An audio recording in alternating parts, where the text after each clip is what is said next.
नमस्कार साथियों, मैं Prabhat Kumar Vishnoi economics study point पर आप सबका हार्दिक अभिनंदन करता हूं। आइए शुरू करते हैं आज की अपनी ऑनलाइन क्लास। आज की हमारी ऑनलाइन क्लास का शीर्षक है मुद्रा संकुचन अथवा मुद्रा अविस्फीति, अर्थ परिभाषाएं, कारण तथा प्रभाव। नमस्कार, इकोनॉमिक्स स्टडी पॉइंट पर मैं प्रभात कुमार विश्नोई अपने समस्त छात्रों का, अपने समस्त व्यूवर्स का हार्दिक अभिनंदन करता हूं। आइए शुरू करते हैं आज का अपना नया टॉपिक। आज का हमारा टॉपिक है मुद्रा संकुचन अथवा मुद्रा अपस्फीति, अर्थ परिभाषाएं, और साथ ही हम चर्चा करने जा रहे हैं कारण और प्रभाव पर, तथा इसके साथ साथ ये भी बताएंगे कि किस प्रकार से इसका नियंत्रण किया जाना चाहिए। साथियों, मुद्रा संकुचन के बारे में इसका जो कोटेशन है, जरा उसको थोड़ा सा ध्यान दिला देता हूं मैं आपको। इसने कहा है कि मुद्रा प्रसार अन्यायपूर्ण है। ये मैंने अपने मुद्रा प्रसार वाले टॉपिक में आपको भली बात भी समझाया है कि उसको हम अन्यायपूर्ण क्यों कहते हैं, है ना। याद आया होगा आपको। ये कहते हैं ना कि जैसे एक डाकू होता है, एक जेब की तरह होता है, वो हमारी जेब को काटता है। इसी प्रकार से मुद्रा प्रसार एक डाकू की भांति, एक जेब कतरे की भांति हमारी जेब को काटती है। देखिए ना, डाकू तो एक समय में एक गांव को, एक घर को, दो चार घर को, एक गांव को लूटता है। मुद्रा प्रसार एक समय में संपूर्ण समाज को लूटता है। तो क्या होता है कि हमारा जो मुद्रा की क्रय शक्ति है वो घटती है, मूल्य बढ़ते हैं और हमारी आय वास्तविक रूप से कम हो जाती है। पहले की तुलना में हम कम वस्तुओं का उपभोग कर पाते हैं। हम यह न्याय नहीं तो और क्या है। साथ ही हमारी बचतों पर कुप्रभाव पड़ता है। तो मुद्रा प्रसार से संबंधित आपको अगर अर्थ जानना है, आपको परिभाषाएं जाननी है, कारण प्रभाव जानने हैं, लागत प्रेरित मुद्रा प्रसार जानना है, यानी कि लाभ प्रेरित मुद्रा प्रसार, मांग प्रेरित मुद्रा प्रसार को जानना है, तो आप मेरे वीडियो को देखिएगा। और यहाँ पर चूंकि हम मुद्रा संकुचन की बात कर रहे हैं तो मुद्रा संकुचन की ही बात करेंगे। आइए चलिए आगे बढ़ते हैं। मुद्रा प्रसार की जस्ट विपरीत स्थिति को मुद्रा संकुचन कहते हैं। मुद्रा प्रसार में क्या होता है, मूल्य बढ़ते हैं, मुद्रा की क्रय शक्ति घटती है, वस्तु और सेवाओं के मूल्य बढ़ते हैं, है ना।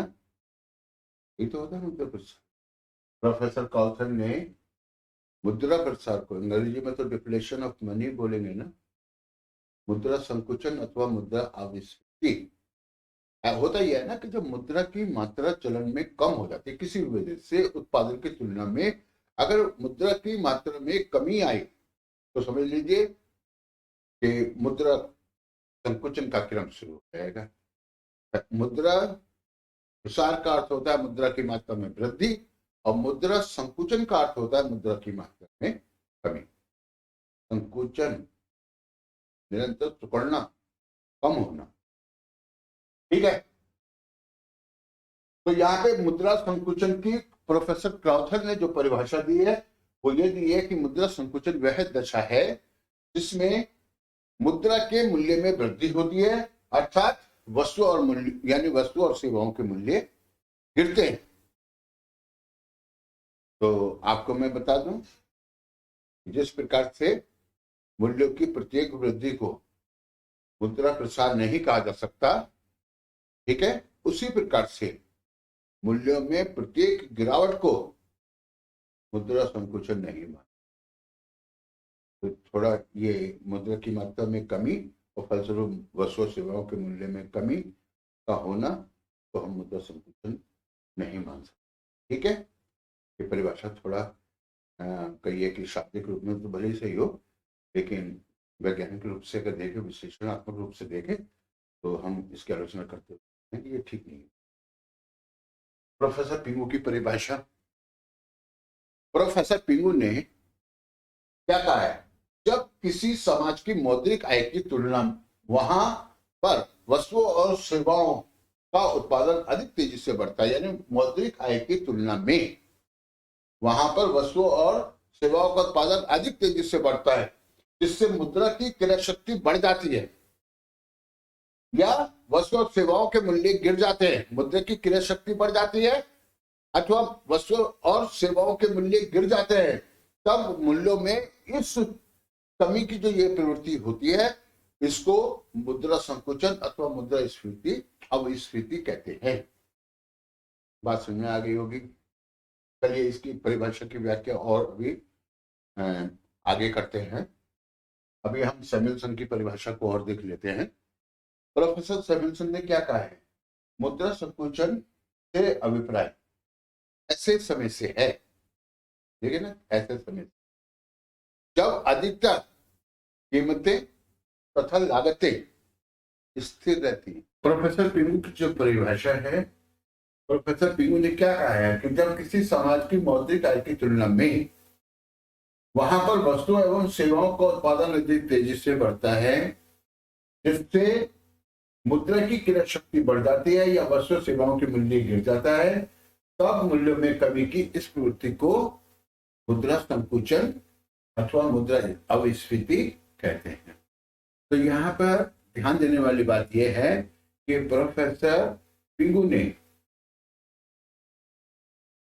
मौद्रिक आय और उत्पादन की तुलना की है और यह बताया है कि जब किसी भी दशा में मौद्रिक आय गिर रही हो या मौद्रिक आय उत्पादन की तुलना में कम हो, ठीक है, तो वो स्थिति मुद्रा संकुचन की स्थिति कहलाती है।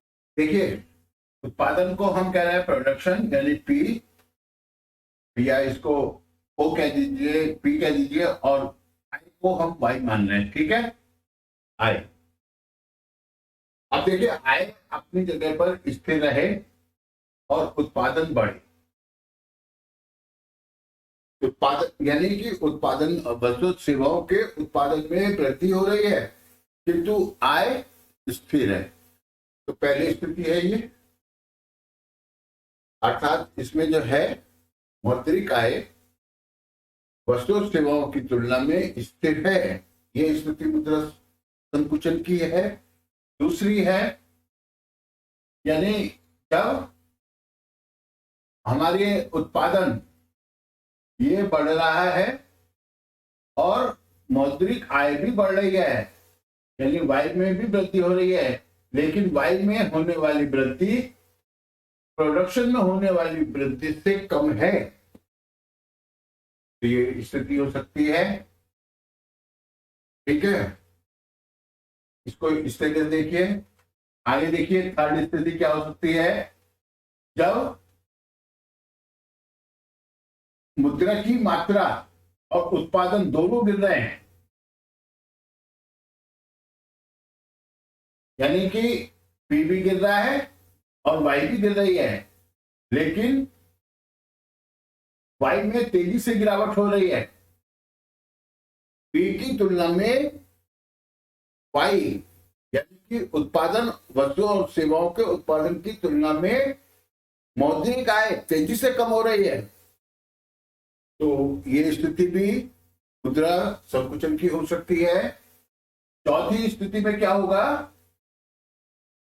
कि जब प्रोडक्शन बढ़ रहा है और मौद्रिक आय घट रही है, यानी पी में तो वृद्धि हो रही है और वाई में कमी आ रही है, तो ये स्थिति भी मुद्रा संकुचन की हो सकती है। और पांचवी स्थिति जो होगी उसमें उत्पादन स्थिर है,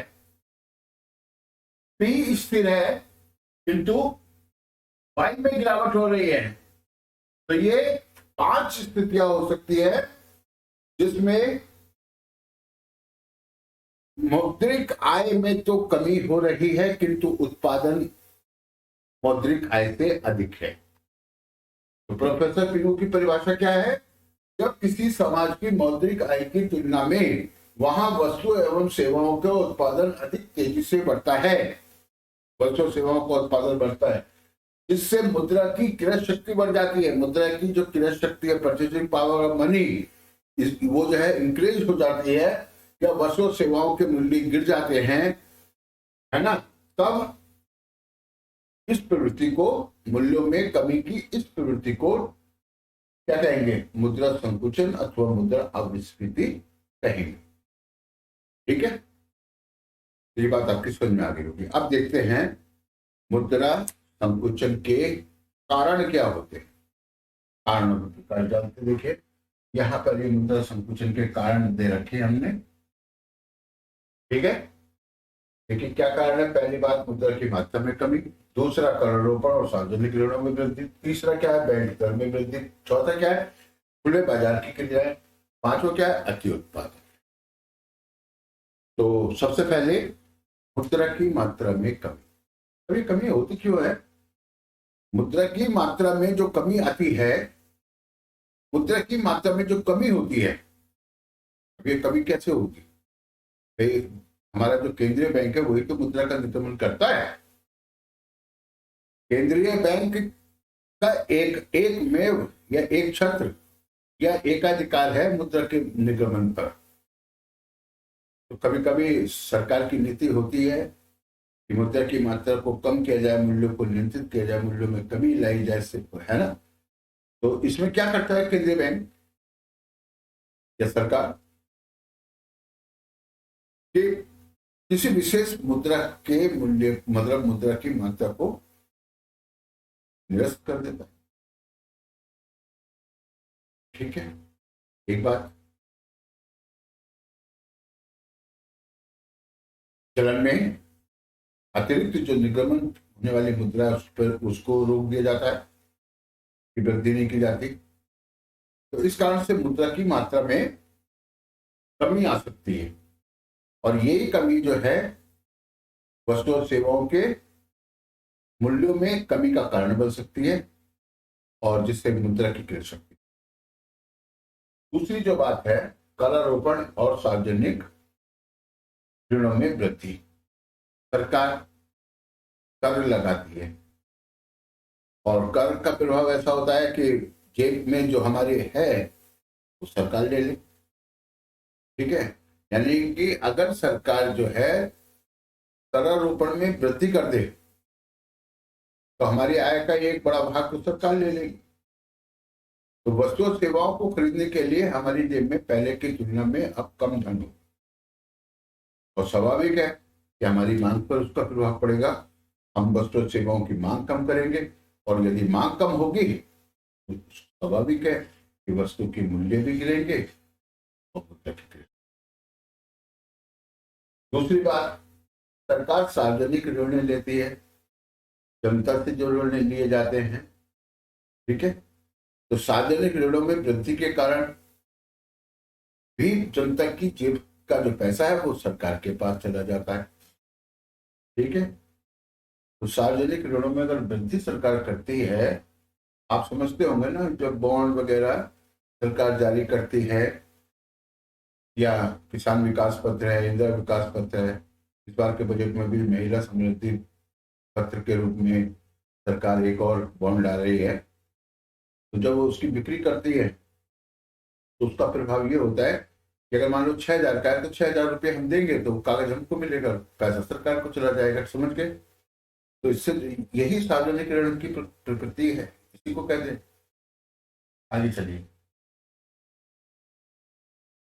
बैंक दर में वृद्धि। बैंक दर, जब मैंने पहले पिछले वीडियो में बताया, बैंक दर वो है दर होती है जिस पर व्यापारिक बैंक रिजर्व बैंक से अपनी प्रथम श्रेणी की प्रतिभूतियों पर अल्पकालीन ऋण प्राप्त करते हैं।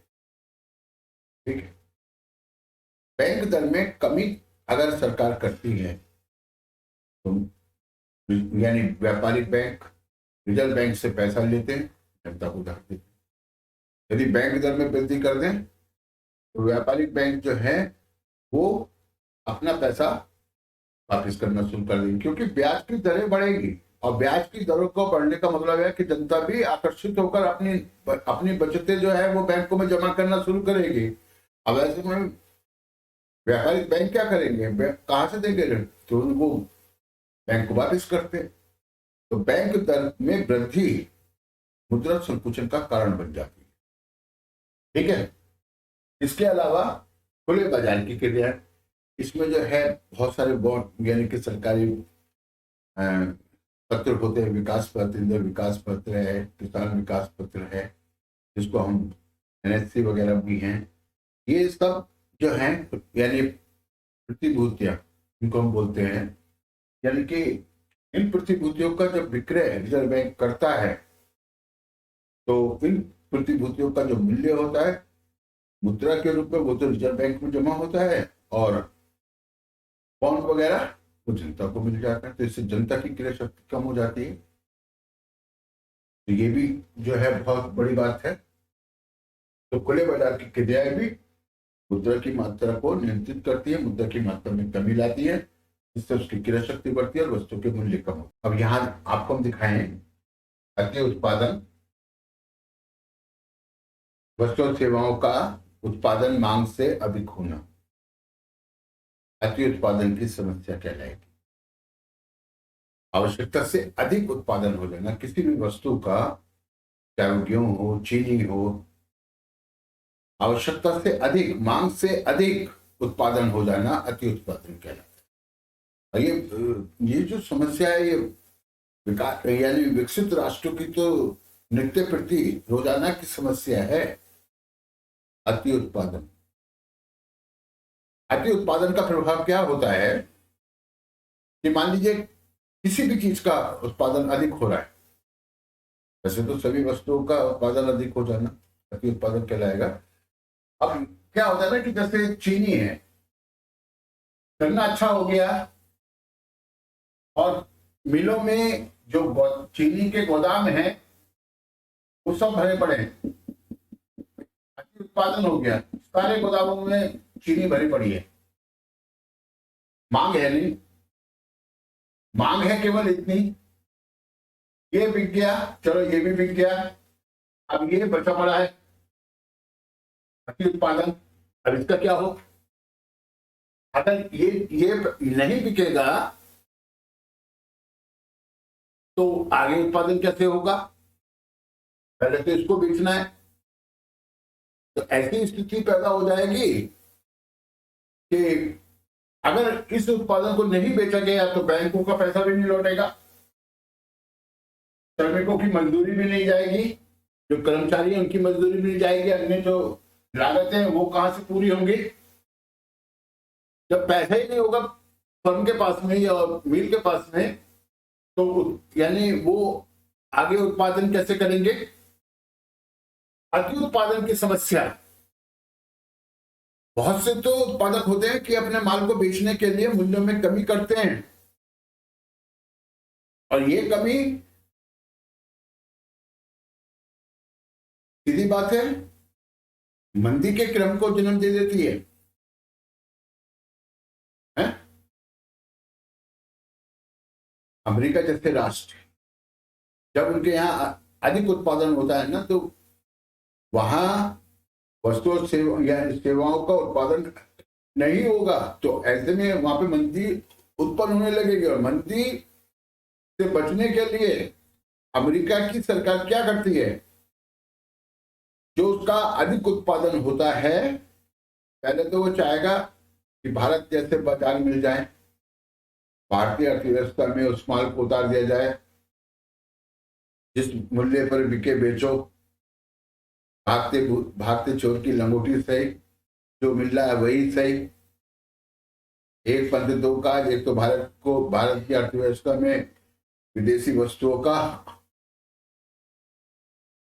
आयात हो रहा है और अमेरिका को उपलब्धि हो रही है, और दूसरी बात अगर अर्थव्यवस्था में वो भारत जैसी अर्थव्यवस्था में अपने माल को नहीं खपा पाते तब क्या करें, क्योंकि वो माल तो जब तक बिकेगा नहीं, नए माल का उत्पादन नहीं होगा, और यदि नए माल का उत्पादन नहीं हुआ तो श्रमिकों को रोजगार नहीं मिलेगा, वो बेरोजगारी फैल जाएगी। तो अमेरिका क्या करता है कि अति उत्पादन जो भी होता है अपने यानी कि जहाज में भरता है और बीच समुद्र में ले जाकर डुबो देता है।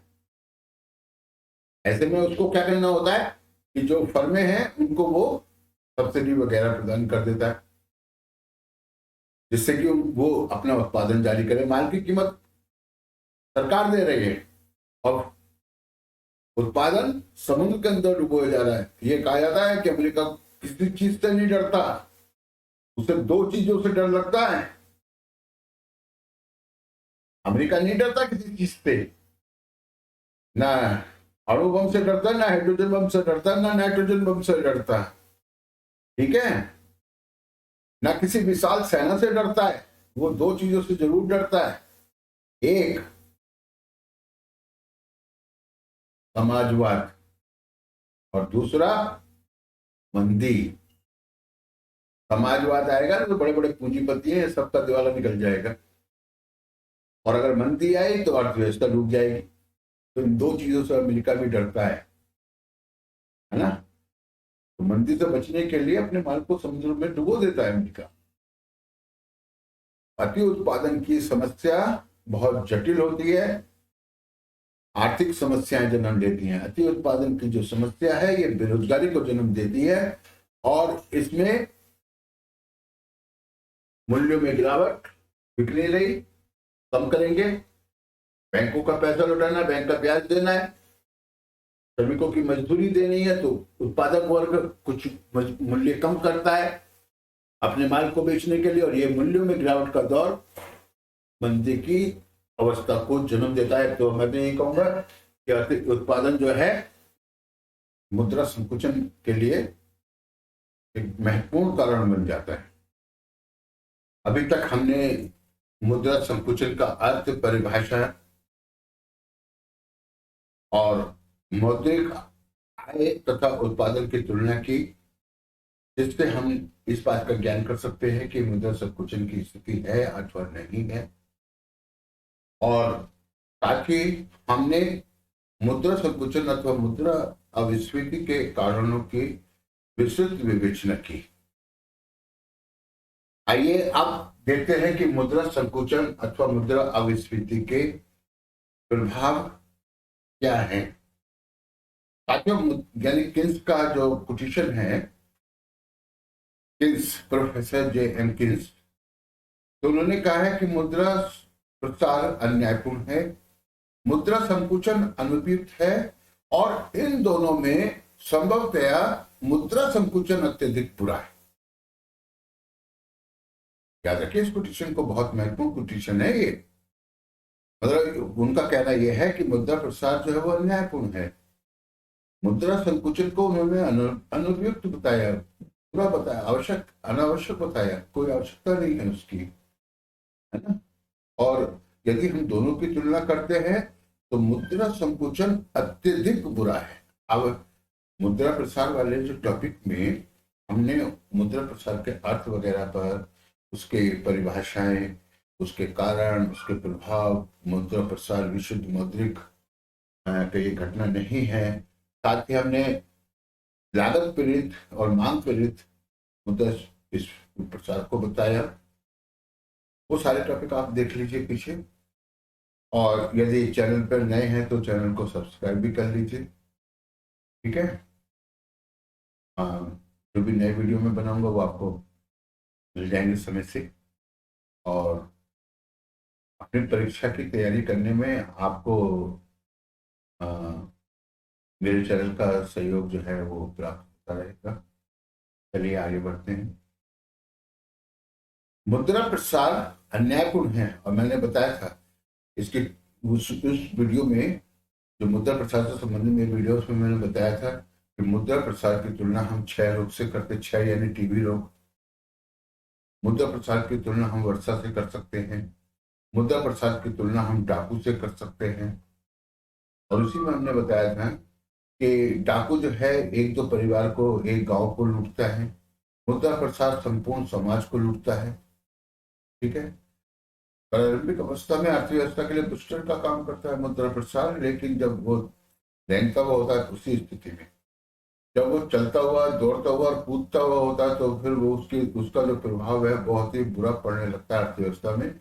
और कूदते हुए मुद्रा प्रसार में तो बस ये समझ लीजिए कि बुरा हाल हो जाता है। मूल्य जो है ना आसमान छूने लगते हैं, मुद्रा की क्रय शक्ति नगण्य हो जाती है, और उस स्थिति से छुटकारा पाने के लिए तो उस मुद्रा को रद्द करना पड़ता है, उसकी जगह नई मुद्रा चलन में लानी पड़ती है। बात मुद्रा प्रसार अन्यायपूर्ण होता, तो ये हमने आपको बताया कि समाज के प्रत्येक वर्ग पर मुद्रा प्रसार का प्रभाव पड़ता है। यही बात हम संकुचन के संबंध में कर रहे हैं। संकुचन यानी मुद्रा संकुचन या मुद्रा अविस्फीति अत्यधिक बुरी होती है, अनुपयुक्त है और मुद्रा बहुत बुरा होता है। क्या होता है, जब मुद्रा संकुचन यानी मुद्रा में कमी, अर्थात मुद्रा की मात्रा में कमी आनी शुरू होती है, तो उससे वस्तुओं के मूल्य कम होने लगते। वस्तुओं के मूल्य कम होने से क्या होता है कि उत्पादकों या निवेशकों का लाभ कम होता है। उत्पादक वर्ग या निवेशक वर्ग जो है, व्यापारिक वर्ग जो है, उसका लाभ कम होता है। लाभ कम होने के कारण वो अधिक उत्पादन नहीं करना चाहते। परिणाम होता है कि लोगों को बेरोजगारी न करना पड़ने लगता है, उद्योगों में छटनी होने लगती है, नया निवेश होता नहीं, उद्योग धंधे लगते नहीं। मांग की कमी के कारण जो है पिछला माल बन नहीं रहा, इसलिए नया माल बनता नहीं है। और जब नया माल नहीं बनेगा तो लोगों को रोजगार कहां से मिलेगा, बिक्री कम होगी तो रोजगार कहां से मिलेगा। ये जो स्थिति होती है, इसमें आगे चल के और भी इसका प्रभाव बहुत बुरा हो जाता है। व्यापारिक वर्ग जो बैंकों से कर्जा लिए थे अपने व्यापार के लिए, तो उस कर्जे को वापस नहीं कर पाते। जब वापस बैंकों को व्यापारियों द्वारा, उद्यमियों द्वारा, निवेशकों द्वारा उनका पैसा वापस नहीं मिलेगा, तो वो आम जनता को पैसा कैसे वापस करेंगे। इसमें क्या होता है, फिर बैंक भी एक तरीके से बैंकिंग व्यवस्था को बहुत बड़ा धक्का लगना शुरू हो जाता है, बैंकिंग व्यवस्था चौपट होने लगती है। जनता जो अपना पैसा बैंकों से निकालकर वस्तु सेवा को क्रय कर सकती थी, तो वो भी नहीं कर पाती है। आय के स्रोत कम हो रहे हैं और दूसरी तरफ बैंक भी पैसा नहीं दे पाते, तो ऐसे में तो और ज्यादा बुरी स्थिति होती है। मुद्रा प्रसार में खाने के लिए कुछ ना कुछ मिल जाता है, लेकिन मुद्रा संकुचन या मुद्रा अविस्फीति की अवस्था में जनता को खाने के लिए कुछ भी नहीं मिलता। क्यों? क्योंकि आय के लिए रोजगार नहीं, रोजगार नहीं तो आय नहीं, तो आय नहीं तो मांग नहीं, मांग नहीं तो उपभोग नहीं। ये थोड़ा स्थिति डामाडोल हो जाती है और इसमें सुधार करना बहुत जरूरी है। ठीक है, इसको हम मंदी कहते हैं। और मंदी की जो समस्या है, मैं पहले भी आपको बताया कि इसमें जो है अमेरिका जैसा राष्ट्र, यूरोप के पाश्चात्य राष्ट्र, चाहे वो ब्रिटेन है या फ्रांस है या जापान है, ये राष्ट्र जो है ये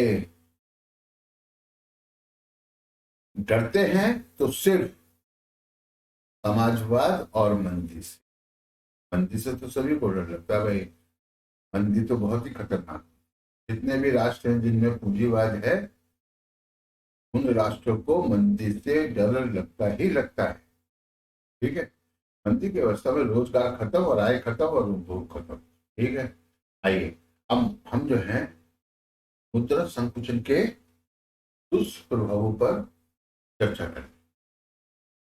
पहली बात, उत्पादक एवं व्यापारी वर्ग पर प्रभाव। मैंने पहले आपको बताया, अभी बताएं कि उत्पादक वर्ग या व्यापारी वर्ग, इनका जो है मतलब ये है कि मूल्यों की गिरावट के कारण इनका लाभ घटता जाता है और लाभ कम होने के कारण चूंकि लागतें तो वही स्थिर रहती है, तो ये अपने उत्पादन को आना शुरू कर देते हैं और परिणाम होता है उद्योगों में छटनी शुरू हो जाती है। बताया इस बात के लिए पूरा प्रभाव पड़ता है। विनियोक्ता वर्ग पर प्रभाव। मंदी काल में एक होता है निश्चित आय वर्ग वाले लोग जो होते हैं, एक होता है निश्चित आय वाले वर्ग वाले लोग। तो निश्चित आय वर्ग वाले लोगों को तो लाभ होता है क्योंकि उनकी आय निश्चित रहती है। ठीक है, उनकी आय की क्रय शक्ति बढ़ जाती है वस्तु और सेवाओं में, उनको तो लाभ होता है, लेकिन अनिश्चित वर्ग वाले जो नियोक्ता होते हैं उनको हानि होती है।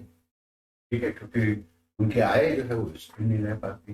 वेतन भोगी और श्रमिकों व श्रमिक वर्ग पर प्रभाव, तो वेतन भोगी और श्रमिक वर्ग को मुद्रा प्रसार में शुरू में तो फायदा ही मिलेगा,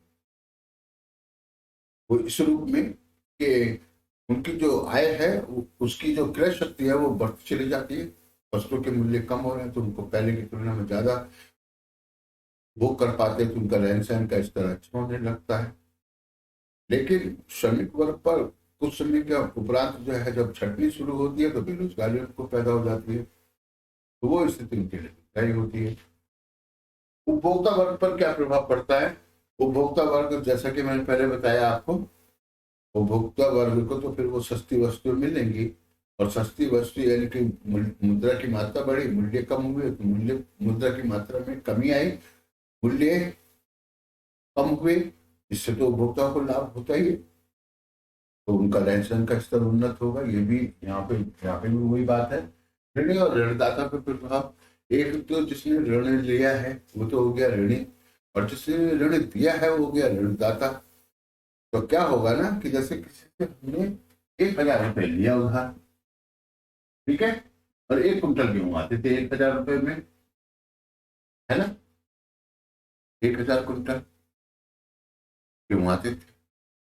अब मूल्य गिर रहा है, गेहूं का मूल्य 800 रुपए हो गया, ठीक है, तो अब 1 कुंटल गेहूं का मूल्य 800 रुपए है।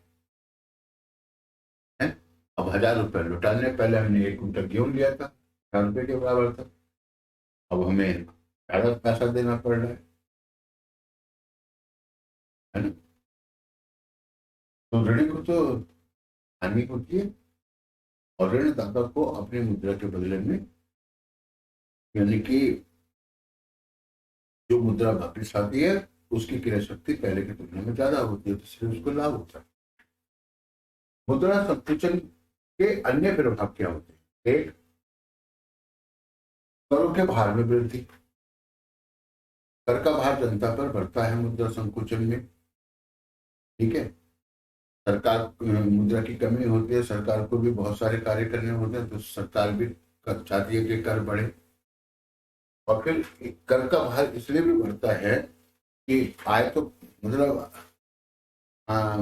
कम हो रही है और कर हमें देना है ना, पहले जितना ही कर देना है, लेकिन उसकी जो वास्तविक क्रय शक्ति है वो बढ़ गई है, तो कर का भार बढ़ रहा है। ऋणों के भार में वृद्धि, जैसा अभी बताया, ऋणों का भार निरंतर बढ़ता रहेगा। बैंकिंग पतन, बैंक तो दिवालिया हो जाते हैं, क्योंकि उद्योगपति जो है बैंकों का पैसा वापस नहीं कर पाते, कि वस्तु बिक नहीं रही है, गोदाम के गोदाम भरे पड़े हैं, अत्य उत्पादन हो रखा है, नया उत्पादन हो नहीं रहा, पुराना बिक नहीं रहा, तो बैंक का पैसा बैंक को वापस नहीं पहुंचता, ऐसे में बैंक अपने दायित्वों को भी पूरा नहीं कर पाते, तो बैंकिंग पतन होना शुरू हो जाता है। मूल्यों की निरंतर गिरावट निर्यातों को प्रोत्साहित करती है, क्योंकि हमारी वस्तु सस्ती हो जाती है, और विदेशी बाजार में प्रतियोगिता में हमारी वस्तु टिक सकती है, तो ऐसे में निर्यातों को प्रोत्साहन मिलता है। नैतिक दुष्प्रभाव भी होते हैं मुद्रा संकुचन के कारण। क्यों? मंदी का जो वातावरण बनता है उसमें लोगों का रोजगार चला जाता है, रोजगार के अभाव में जब लोगों को आय नहीं मिलेगी तो उनका जो व्यक्तित्व है उसमें सारे नैतिक पतन देखने के लिए मिलेगा, ठीक है। मंदी की समस्या बहुत खतरनाक होती है, और मंदी बेरोजगारी को जन्म देती है, बेरोजगारी जीवन स्तर को प्रभावित करता है, जीवन स्तर हमारे नैतिक चरित्र को प्रभावित करता है, ठीक है। अब बात है ना कि मंदी की समस्या से छुटकारा कैसे पाया जाए, तो अब देखिए, जब मंदी काल होता है 1930 की विश्वव्यापी मंदी के बारे में आप जानते हैं, उस समय प्रोफेसर पिंगू से पूछा गया कि मंदी की समस्या से कैसे लड़ा जाए, मंदी को किस प्रकार दूर किया जाए। तो उन्होंने मजदूरी की दरों में कटौती का सिद्धांत प्रस्तुत किया और क्या कहा, जैसे मान लीजिए दो मजदूर हैं, एक ए दूसरा बी, ठीक है। अब ए को हम 1,500 दे रहे हैं, ठीक है, और बी को भी 1,500 दे रहे हैं। तो इससे ए से 500 रुपए लेना है और बी से 500 रुपए लेना है। तो बदले में क्या देंगे, अब इनको 1,500 की जगह 1,000 देंगे, इसको भी 1,000 देंगे और यहां भी हमारे पास 1,000 रुपए हो जाएगा। तो इनकी मजदूरी की दर जो है कटौती करेंगे और ये जो 1,000 रुपए देता है इसको हम सी को दे देंगे। इस प्रकार से रोजगार बढ़ जाएगा। ये बताया ना, मजदूरी की दरों में कटौती। लेकिन ये अपने आप में भ्रम, मंदी काल में लोगों के हाथों में आय नहीं होती, जिसके कारण वो वस्तु सेवाओं को की डिमांड नहीं कर सकते, मांग नहीं कर सकते। अस्तु क्या होना चाहिए, मंदी काल में सरकार को ये प्रयास करना चाहिए कि लोगों के हाथों में क्रय शक्ति पहुंचे। तो इसका जवाब प्रोफेसर किल्स ने अपनी पुस्तक general theory of employment, interest and money, यानी कि रोजगार यानी कहिए कि मुद्रा ब्याज और निवेश का सामान्य सिद्धांत, ये पुस्तक का जो नाम है उनकी, इसका प्रकाश है ना। तो इस पुस्तक में उन्होंने बताया कि सरकार को अनुत्पादक निवेश करना चाहिए, अर्थात सड़कें, पुल वगैरह, बांध वगैरह या इसी प्रकार के भवन निर्माण वगैरह, इनके उत्पादन पर जोर देना चाहिए, ठीक है। उन्होंने कहा कि सरकार को खाली गड्ढे खुदवाने चाहिए मजदूरों से और पुनः उन्हें मिट्टी से भरवा देना चाहिए, ठीक है, पुनः भरवा दो उनको और बदले में मजदूरी दो। लोगों के हाथों में क्रय शक्ति पहुंचेगी, लोग वस्तु सेवाओं की मांग करेंगे, जब मांग बढ़ेगी तो लाभ की प्रत्याशा दर बढ़ेगी, जिससे उद्योगों में लगे ताले खुलने लगेंगे और उद्योग व्यवस्था धीरे धीरे अपने पे आ जाएगी, है ना। व्यापारियों का माल भी बिकने लगेगा, बैंकों को पैसा भी लौटने लगेगा, तो पूरी अर्थव्यवस्था पर आ जाएगी। तो अनुत्पादक निवेश के लिए उन्होंने कहा, है ना। प्रभावपूर्ण मांग को बढ़ाने की आवश्यकता है, ये बताया उन्होंने। प्रभावपूर्ण मांग समग्र मांग फलन और समग्र पूर्ति फलन पर निर्भर करती है ना। जिस बिंदु पर समग्र मांग और समग्र पूर्ति दोनों इक्वल हो जाती है वो पूर्ण रोजगार का बिंदु होता है, इसको बताया उन्होंने। तो संपूर्ण रोजगार के बिंदु को प्राप्त करने के लिए अनुत्पादक निवेश मंदी काल में करने का सुझाव प्रोफेसर किल्स देते हैं। आइए देखते हैं मंदी को किस प्रकार से नियंत्रित किया जा सकता है। थोड़ा सा मैंने यहाँ समझाया है, आगे इस तरह से समझाऊंगा, ठीक है। चैनल पर बने रहिए और यदि चैनल पर नए हैं तो चैनल को सब्सक्राइब करें। धन्यवाद, नमस्कार।